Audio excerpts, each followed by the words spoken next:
Horrifying. The NYPD arrested a 23-year-old man in connection with that firework explosion in New York City's heavily Jewish Diamond District last night. This is just one in a spate of recent anti-Semitic attacks across the country. The NYPD is charging the suspect with a hate crime, among other counts, and investigating the other incidents as such. Joining us now to discuss this and more, geopolitical analyst Matt Brodsky. Welcome, Matt. What is your reaction to all of this?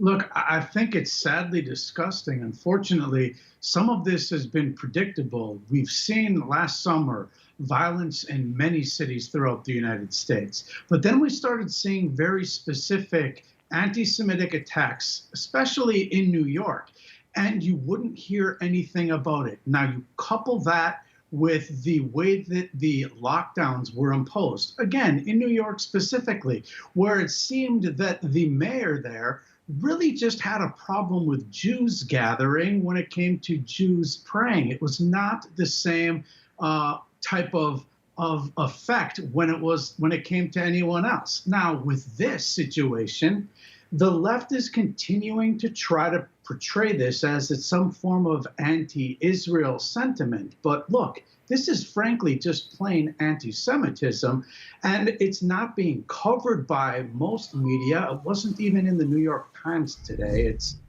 Someone has to actually step up and do something about it. That's right. It's grotesque, and it has absolutely no place in our country.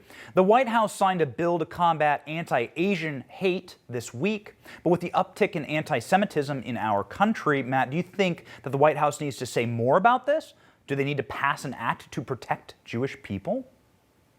Look, Jews in general aren't people that want acts to be passed in their defense. What they want is law equally to be enforced throughout the country. Mm-hmm. I mean, the fact is, when you are going to have, when you're obscuring who is causing this, then that's going to be a big problem. This is happening on the left, the rise of progressivism. There were weeks of wall-to-wall coverage when Trump was misunderstood from the protests that were in Virginia. This is now happening. People like me have been saying the rise of the progressive left is bringing anti-Semitism. You couldn't get the actual Congress to censure Ilhan Omar, the representative from where I grew up in Minneapolis. You couldn't get her to be censured a couple years ago. This was coming. We all knew it was coming. We said so. And now they're just going to pretend that it's not a rising problem in their midst. And it's not something that Biden seems willing to address. And it's certainly not something that Representative Schumer is going to try to address. Yeah, and it's shocking indeed that Representative Schumer would not address this given his constituency, obviously. According to the Anti-Defamation League, during the week of May 3rd, there were 131 attacks. For the week of May 10th, 193. That's a 40% increase in anti-Semitic attacks. What do you think should be done to combat these numbers? First of all, I think we need to be honest, because when the left is going to say that this is just about Israel, and then they obviously from there will say, well, if there wasn't an Israel, then there wouldn't be this type of anti-Semitism. Let's recall that there wasn't a modern state of Israel for a millennia or so, and there was anti-Semitism. That is one of the reasons there is a state of Israel.